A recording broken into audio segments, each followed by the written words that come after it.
Bienvenidos al debate de France 24, soy Santiago López González.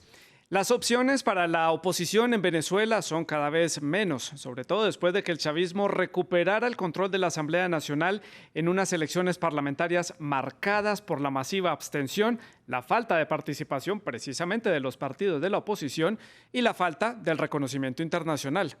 Miren ustedes en la siguiente gráfica, Estados Unidos, los países del Grupo de Lima y también los países de la Unión Europea indicaron que no reconocen estos comicios como democráticos, por lo tanto no van a reconocer su resultado. Mientras que Rusia y Cuba, que son países aliados de Nicolás Maduro, por su parte, aplaudieron este resultado de estos comicios del fin de semana pasado.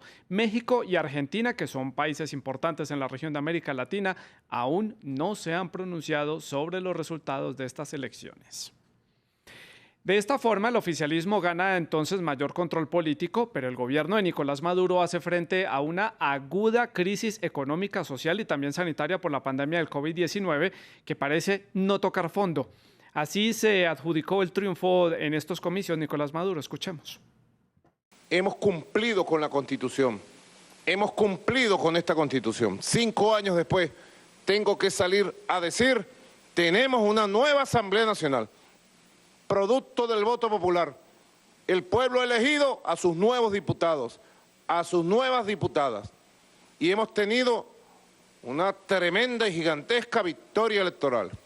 El próximo 5 de enero del 2021 será instaurada esta nueva Asamblea Nacional que hasta ahora ha sido liderada por Juan Guaidó, quien a su vez es reconocido también como presidente interino de Venezuela y es reconocido por 50 países alrededor del mundo, quien indicó también que este proceso electoral fue totalmente fraudulento. Estas fueron sus palabras. Escuchemos. El fraude ha sido consumado y el rechazo mayoritario del pueblo de Venezuela ha sido evidente. Solo hacen fraude los que le temen al pueblo y Maduro y su régimen perdió todo el apoyo popular. ¿Qué sucederá entonces con Juan Guaidó a partir del 5 de enero? ¿Cuál será su futuro? ¿Qué opciones tiene entonces la dividida oposición venezolana?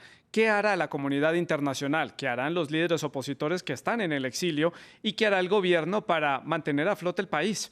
Para analizar y conocer más detalles sobre este tema, saludamos a Aimee Nogal. Ella es analista, abogada y especialista en derecho procesal, con experiencia también en temas electorales y también es integrante de varias iniciativas de diálogo y de la despolarización en Venezuela. Ya está en la ciudad de Caracas. Y también está con nosotros Jesús Silva, analista y doctor en Derecho Constitucional.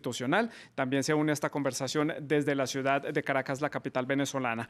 Les recuerdo que ustedes también son parte de este debate, son parte de esta conversación. Pueden dejar las preguntas, los comentarios en las redes sociales. Se los recuerdo, estamos en Facebook y también nos encuentran en Instagram y en Twitter como @France24_ o _ES. @Santilogo, mi cuenta personal, y la etiqueta es numeral el debate F24. Pues tenemos el tema, tenemos el contexto y ya tienen ustedes las coordenadas en las redes sociales para que comiencen a dejar sus comentarios. Y quiero entonces preguntarle a Aimee en la ciudad de Caracas, ¿cuál puede ser, con este panorama que hemos explicado, el proceder que tenga la oposición a partir de este momento? ¿Cómo van a ajustar entonces las cartas que tengan bajo la manga de cara a lo que se viene para el 5 de enero? Bueno, la oposición está frente a un reto muy importante. El primer reto es asumir el desastre político, asumir las fallas en la estrategia y empezar a planificar en función de la realidad. Los próximos 3 años serán un horizonte electoral. Hay que enfrentar las elecciones de alcaldes y gobernadores. Alcaldes en 2022, gobernadores 2021 y presidenciales en 2023. Si la oposición no logra ajustar las expectativas, volver a ser coherente y reconectar con la población, lo más probable es que ni siquiera le alcancen los votos para un evento presidencial. Y Jesús, ¿cuál es su perspectiva? ¿Qué puede hacer la oposición de aquí en adelante? En primer lugar, tenemos que aclarar que hay 2 lados de la oposición. Hay una oposición que participó en las elecciones parlamentarias, que fueron legales, que fueron legítimas, que fueron transparentes y que obtuvo cerca de un 17-18% de los votos y va a tener un conjunto de diputados en la Asamblea Nacional haciendo el trabajo que se hace en democracia: debatir, opinar, vivir la democracia. Por otro lado, hay una pequeña oposición que no tiene votos, que no puede adjudicarse la abstención a su favor, porque eso sería un disparate, y esa pequeña oposición encabezada por Juan Guaidó, que no es una figura popular dentro de la oposición venezolana, seguirá solicitando apoyo económico de Estados Unidos, seguirá pidiéndole apoyo a militares venezolanos para que se rebelen, y es una agenda del fracaso. Es una agenda que tiene 2 años implementándose y que no ha servido para que este señor Guaidó y quienes lo acompañan, esa minoría, puedan avanzar en la toma del poder político. El único saldo que le deja Guaidó a Venezuela es el robo de nuestras empresas petroleras en el exterior. Me refiero a Citgo en Estados Unidos, que le pertenece a Venezuela pero fue robada con la colaboración de Guaidó, a Monómeros, que le pertenece a Venezuela y se encuentra en Colombia y fue robada con la colaboración de Guaidó. Entonces hay 2 oposiciones, una pequeña, sin votos, que depende de Estados Unidos y los países aliados de Estados Unidos, que con una posición política ataca a Venezuela, difama a Venezuela, bloquea a Venezuela y pretende rendir a Venezuela por la vía de la asfixia económica. Y una gran oposición que obtuvo más de 1 millón de votos y que está haciendo vida democrática en Venezuela. Entonces, el resumen del 6 de diciembre es la muerte política de Guaidó. Es un personaje despreciado en Venezuela, y el triunfo de la democracia, porque el porcentaje de votos que se obtuvo en Venezuela en estas elecciones legislativas está dentro del estándar internacional. Vamos a comparar Colombia, vamos a comparar Estados Unidos, vamos a comparar países de la Unión Europea. El porcentaje es legítimo, es válido y tiene que ser reconocido tarde o temprano por Estados Unidos y estos países que acompañan ese criterio de presionar y de acorralar a Venezuela, y esa agenda de hostilidad diplomática no va a funcionar. Sí. Le pido por favor que sea más concreto en sus respuestas y no se me extienda mucho porque tengo varios temas para abarcar y el programa es muy corto. Sigo con usted, Jesús, y quiero precisamente preguntarle por la otra cara de la moneda. Ya hablábamos de la oposición, ahora veamos el oficialismo. ¿Qué pasos va a dar entonces ahora el oficialismo desde su perspectiva, teniendo en cuenta esta falta de reconocimiento internacional de estas elecciones, esta falta de reconocimiento por parte de organismos internacionales y una Asamblea Nacional que se va a instaurar a partir del 5 de enero, que tal parece que para la comunidad internacional, como ya lo dijimos, no va a tener validez y va a generar un conflicto a nivel internacional para Venezuela y para la política venezolana? ¿Cómo ve usted entonces ahí el panorama? Muy fácil, mi estimado amigo, y te hablo como profesor de estudios internacionales aquí en Venezuela. Sencillamente, la comunidad internacional está compuesta por cerca de 200 países. 50, encabezados por Estados Unidos, no reconocen las instituciones venezolanas y unos 150 sí nos reconocen. Seguiremos haciendo negocios internacionales con los países que reconocen a Venezuela. La vida diplomática de la República va a continuar y tarde o temprano Estados Unidos y los países que obedecen su política injerencista deberán comprender que esta fórmula del presidente paralelo no funcionó con Guaidó y que desconocer la Asamblea Nacional electa por el pueblo tampoco va a funcionar. Tiene que venir un diálogo, tiene que venir diplomacia, tiene que venir entendimiento entre los países. Y su opinión, Amy, también allí en la ciudad de Caracas, ¿cuál va a ser entonces esos pasos a seguir por parte del oficialismo para hacer que la comunidad internacional entonces reconozca estos comicios parlamentarios o por lo menos generar un acercamiento entre los venezolanos, porque hubo una alta abstención allí en este país en estas elecciones? Mira, yo creo que estamos viviendo la parte 2 de una novela. En el 2005 la oposición se retiró, el MBR, el Movimiento Quinta República, que en ese momento era la fuerza política que representaba el sector oficial, obtuvo el 60% de los votos.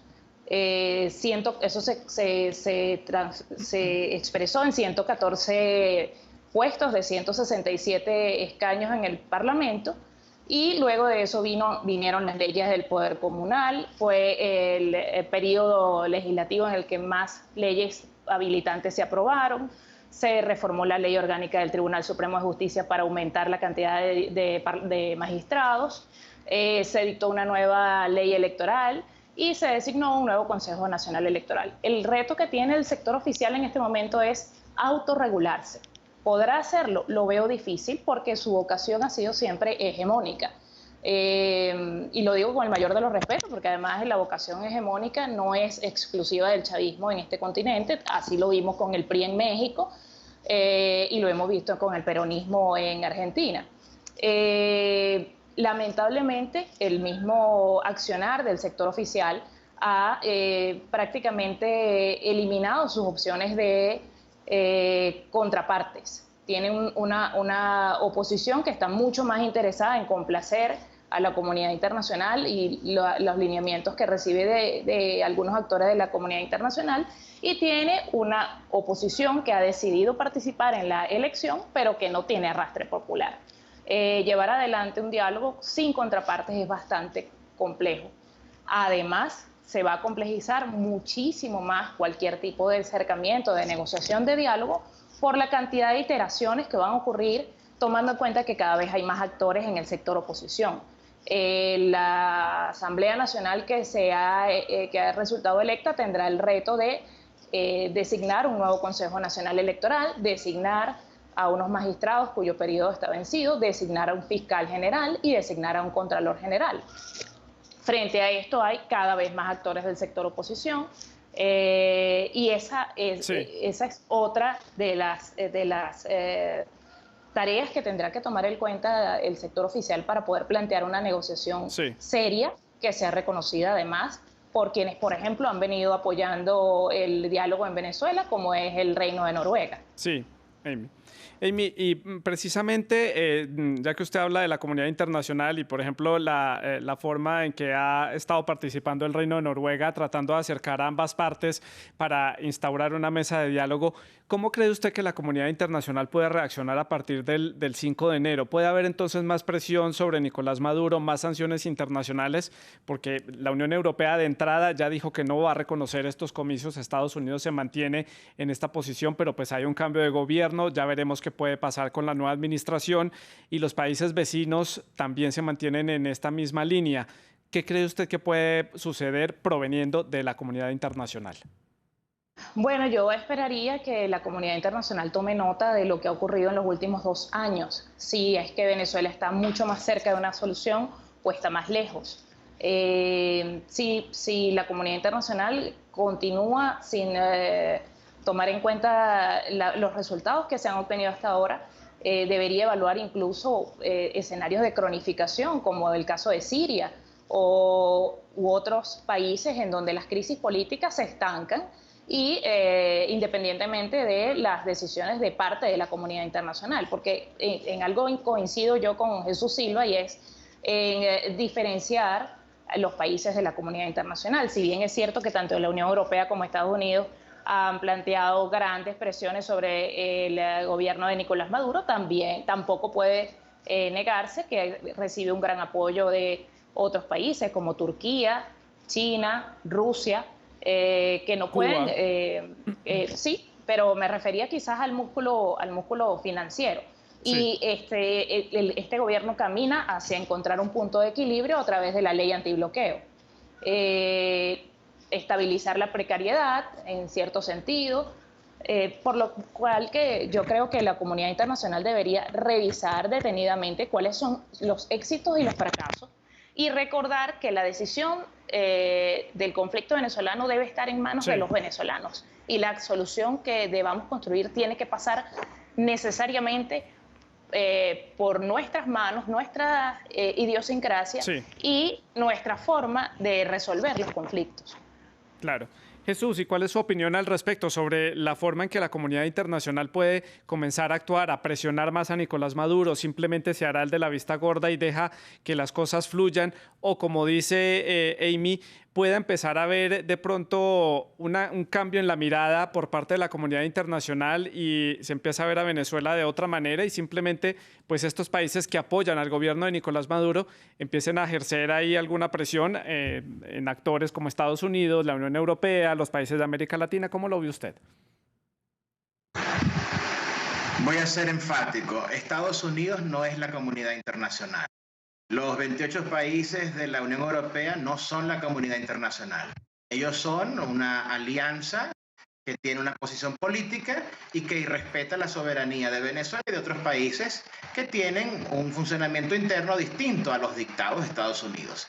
Tenemos la capacidad de sobrevivir en Venezuela a pesar del bloqueo criminal de Estados Unidos, del robo descarado de nuestros recursos, de la industria petrolera, de nuestras reservas de oro. Tenemos la capacidad económica, tenemos los aliados para hacerlo, tenemos a China, tenemos a Irán, tenemos una variedad de aliados en América Latina también, de modo pues que haremos frente a esto, porque lo que está planteado de parte de Estados Unidos es por la vía del bloqueo criminal, asfixiar económicamente al país y que de alguna forma el presidente renuncie, el presidente Maduro, y eso no está contemplado en la Carta de la ONU, no está contemplado en el derecho internacional, es un acto realmente criminal que tiene circunstancias agravantes, porque estamos en tiempos de coronavirus, de pandemia, donde la ayuda humanitaria debería prevalecer, no las agendas políticas. Todos los bloqueos criminales que hay contra Venezuela y otros países del mundo deberían suspenderse para darle prioridad a lo humanitario. Yo creo que esta política errada de Estados Unidos y que lamentablemente la Unión Europea no tiene criterio propio, sino que obedece a los dictados de Washington, es lo que el pueblo de Estados Unidos castigó severamente a través de esa derrota electoral aparatosa que sufrió el señor Donald Trump. Entonces tenemos reservas económicas y políticas en Venezuela para sobrevivir a este bloqueo y confío en que tarde o temprano dentro del propio Estados Unidos se va a generar una presión política del pueblo de Estados Unidos para el cese de este bloqueo absurdo que no funcionó contra Cuba durante 50 años y tampoco va a funcionar contra Venezuela. La oposición democrática de Venezuela tiene un espacio garantizado en el Parlamento, obtuvo 1 millón de votos, no se le puede menospreciar y allá podrá en ese Parlamento exponer sus puntos de vista y Venezuela va a seguir teniendo una vida democrática con libertades y con derecho constitucional como la hemos llevado durante estos 20 años, más allá de los aparatos de propaganda que presentan a Venezuela como dictadura o Estado fallido. En Venezuela las elecciones son libres, en Estados Unidos están siendo cuestionadas por el propio presidente de ese país, de modo pues que Venezuela puede darle lecciones de sistema electoral a Estados Unidos y no a la inversa. Jesús, el 5 de enero, ya lo decíamos, finaliza este periodo legislativo de esta Asamblea Nacional, pese a que el gobierno creó una asamblea paralela para llevar a cabo algunos de los planes de gobierno que tenía en mente, y finaliza el periodo legislativo de Juan Guaidó. Él termina. Deja de ser el presidente de la Asamblea, también se acaba la inmunidad. ¿Qué cree que va a pasar con él? ¿Usted cree que el gobierno de Nicolás Maduro va a tomar cartas en el asunto con el tema Juan Guaidó? Te digo rápidamente como doctor en Derecho Constitucional, no hay una asamblea paralela en Venezuela, se eligió por voto popular una asamblea constituyente que cumplió una labor y que seguramente va a terminar su periodo. Y en lo que respecta a Juan Guaidó, es una tarea del Poder Judicial, de los jueces venezolanos, decidir cuáles son los procedimientos legales que deben aplicarse en este caso. No es una decisión de Nicolás Maduro. Nicolás Maduro, ejerciendo la presidencia, nunca ha dictado ningún tipo de sentencia judicial. Venezuela tiene independencia de poderes y yo confío en que los jueces venezolanos aplicarán su criterio. El señor Guaidó está implicado en el robo de Citgo. Estamos hablando de más de 40.000 millones de dólares. Él sirvió como fachada para que Estados Unidos nos robara nuestra principal industria petrolera en el exterior. Eso ha ocasionado penurias económicas para el pueblo venezolano y alguien tiene que responder crímenes tan graves que han podido costar decenas de miles de vidas. El señor Guaidó participó en el robo de monómeros, una rama de la industria petrolera que está en Colombia, en el país donde ustedes en este momento están físicamente.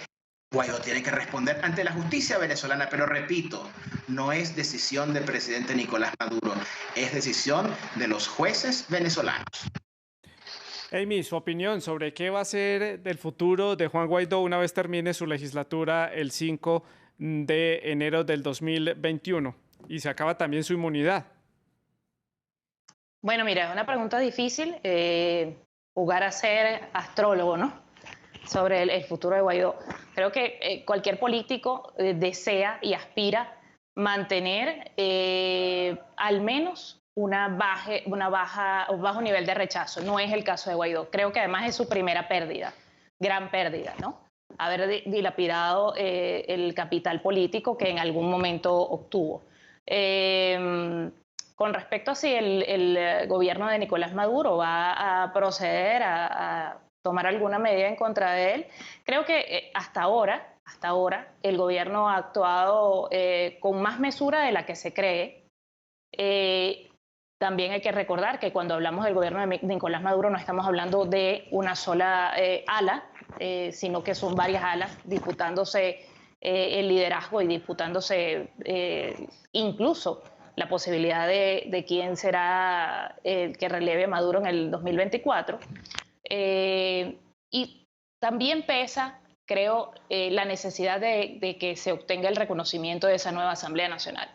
Pareciera ilógico que el gobierno de Maduro vaya a tomar una decisión que empañe al menos la primera quincena de enero, tomando en cuenta que el 5 de enero se instala la nueva Asamblea Nacional y que el 10 de enero debería Nicolás Maduro asistir a esa Asamblea Nacional a rendir cuentas del informe anual a la Nación. Sin embargo, no descarto que sectores duros del gobierno pues decidan y presionen para su aprehensión. Sí. Y esto podría desencadenar también en otra coyuntura política aún más aguda allí en Venezuela. Amy, sigo con usted. Este plan que presentó Guaidó, con el que cautivó en algún momento a la comunidad internacional y que fue comprado, como ya lo dijimos, por varios países que lo apoyaron. Este plan de cese de la usurpación, un gobierno de transición, elecciones libres y también un poco ayudado desde Colombia y Estados Unidos con una estrategia de un cerco diplomático hacia Venezuela. ¿Esto falló? Bueno, es evidente quién todavía está en Miraflores. O sea, yo creo que además el gobierno... Y descartado que continúen. Descartado que este propuesta, plan continúe en una siguiente fase, entonces. Bueno, yo creo que si hubiese entendido que fracasó, hubiese aprovechado la coyuntura para entregar la directiva de la Asamblea Nacional, cosa que no hizo. Creo que además la parte de la comunidad internacional apoyó una política que jamás hubiese apoyado dentro de sus países.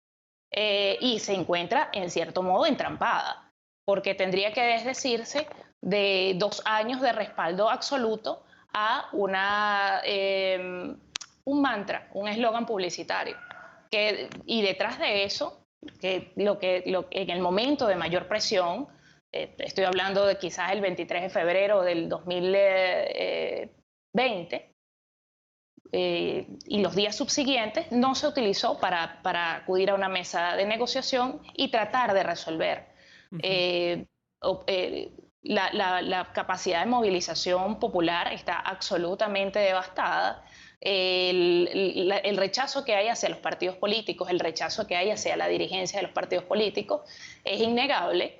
Y lo que mejor le podría servir a la oposición en este momento es que la dirigencia, quienes han dado la cara o quienes han servido de vanguardia, asuman ante el país su rechazo y permitan que una nueva oposición comience a trabajar sobre las bases del realismo y de tratar de hacer política. Sí. Además, eso sí, van a tener que enfrentarse a una gran paradoja, ¿no? Mientras mayor fortaleza tenga la oposición en lo político, muy probable que tenga menores condiciones y menores incentivos para acudir a una cita electoral. Ahora, sí. Históricamente es importante señalar lo siguiente. En Venezuela, ninguna oposición que ha intentado tomar el poder a través de invasiones lo ha logrado. Sí, Amy, importante esa aclaración. Sí. Creo que Jesús, es importante le quiero preguntar, desde la perspectiva fuera de Venezuela, fuera de las fronteras de Venezuela, Hay muchos rumores, se comenta mucho, se ve también en la prensa, tanto venezolana como internacional, que hay ciertas fracturas al interior del chavismo y que hay ciertas divisiones y pujas de poder al interior de esta conformación que lleva el chavismo a través del Partido Socialista Unido de Venezuela. Pero ahora, pues en estas elecciones donde resultaron con la mayoría de los escaños en esta nueva Asamblea Nacional, pues uno notaría un cierto fortalecimiento. ¿Qué tan fortalecido está el chavismo después de estos comicios? Muy fortalecido. Las fracturas son rumores de la prensa. Tenemos que basarnos en los hechos y no en las especulaciones.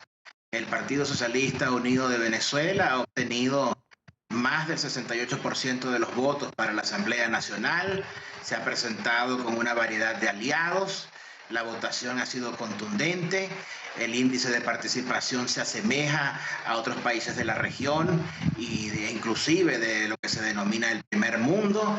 Esta es una demostración de fuerza política, de unidad.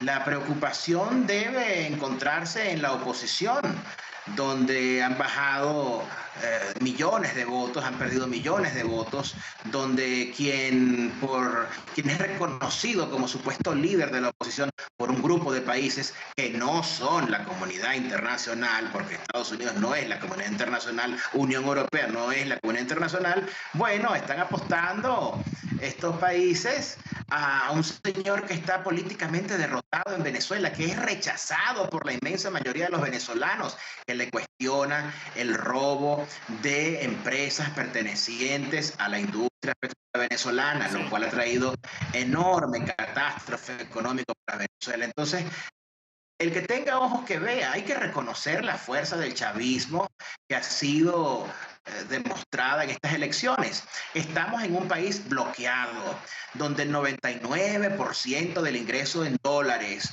que generaba la industria petrolera venezolana ha decaído, producto de un bloqueo criminal. Sí. Yo no estoy diciendo que en Venezuela el gobierno sea perfecto y no tenga fallas, las tiene, pero no se puede ocultar el sol con un dedo y desconocer que este bloqueo criminal de Estados Unidos ha afectado severamente al pueblo venezolano y que a pesar de esta crisis tan tremenda que padecemos, el gobierno, el sector chavista se ha visto fortalecido con una avalancha de votos significativa que no se puede desconocer.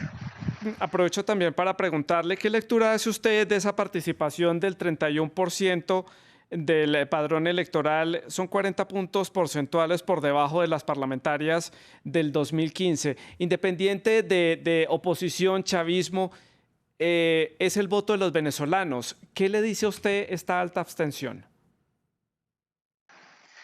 Creo que es una abstención que acontece en una situación atípica para el mundo.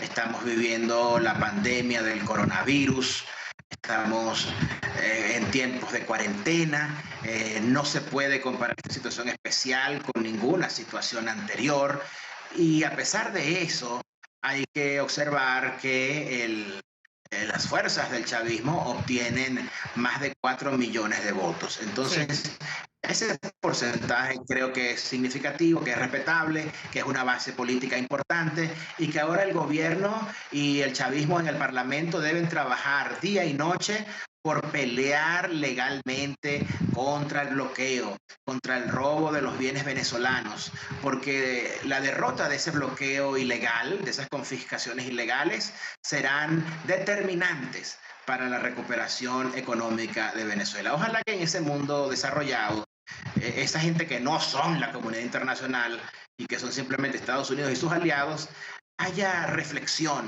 sobre esta política errada, sí, sobre esta política de odio, esta política de intolerancia y levanten las sanciones del bloqueo. Yo quiero pedirle al presidente de Estados Unidos, al presidente electo, el señor Joe Biden, que por favor reflexione sobre el bloqueo, levante las sanciones, sí, y que no repita el fracaso de Donald Trump, cuya política exterior realmente fue un desastre.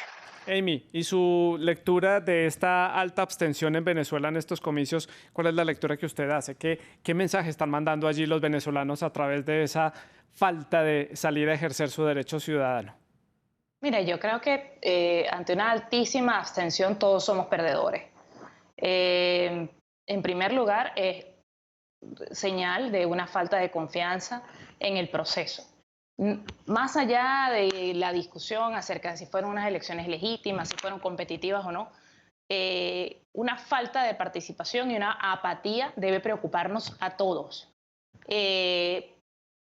La salud de una democracia no solo puede, evidentemente, medirse por la cantidad de votos. Ahora, que los candidatos no sean, ni los candidatos ni el proceso sean suficientes para estimular la participación, creo que es una grave llamada de atención para todos los actores políticos, para quienes decidieron, a través de una decisión política, implementar la lista nacional, modificar el voto indígena, convocar la elección sin un cronograma, para quienes hicieron campaña por la abstención y, digamos, en sintonía con esa ruta en la que algún soldado norteamericano iba a descender desde un helicóptero y se iba a llevar a Maduro. Y también es un llamado para quienes, siendo opositores, llamando al voto, no lograron superar más de 2 millones. Por supuesto que esa cifra está impactada por la migración, que creo que en Colombia están bastante informados sobre ese tema, sí. Por la crisis del combustible, y hay otros elementos, como por ejemplo el tema del coronavirus, sin duda, pero la salud del sistema electoral debe preocuparnos a todos, mucho más cuando los próximos 3 años vamos a estar acudiendo a procesos electorales. Y será muy difícil para quienes no participaron en esta elección, aludiendo a la falta de condiciones, sí, intenten ahora postularse para la próxima elección, que será en menos de... O sea, deberíamos sí, estar yendo a elecciones en diciembre del próximo año, noviembre o diciembre del próximo año. Sí. Entonces creo que es muy, muy preocupante el tema de la abstención y debería ser, además, una preocupación de todos. Más sí, allá del discurso de que si el chavismo logró 4 millones de votos o 5 millones de votos, tenemos un problema. Tenemos un problema y debemos, como sociedad, resolverlo. Pues con esa reflexión, Amy, llegamos al final de este debate aquí en France 24. Le agradezco a Amy Nogal y a Jesús Silva desde la ciudad de Caracas por haber estado con nosotros y habernos expresado sus diferentes puntos de vista en torno al futuro de la oposición y también sus reflexiones sobre este proceso electoral que tuvo Venezuela este fin de semana que recién terminó. Ustedes, muchas gracias por haber estado con nosotros. Pueden seguir dejando todos sus comentarios y sus preguntas a través de las redes sociales. Los invito para que sigan entonces con la programación de France 24. Siga con nosotros. Buenas noches.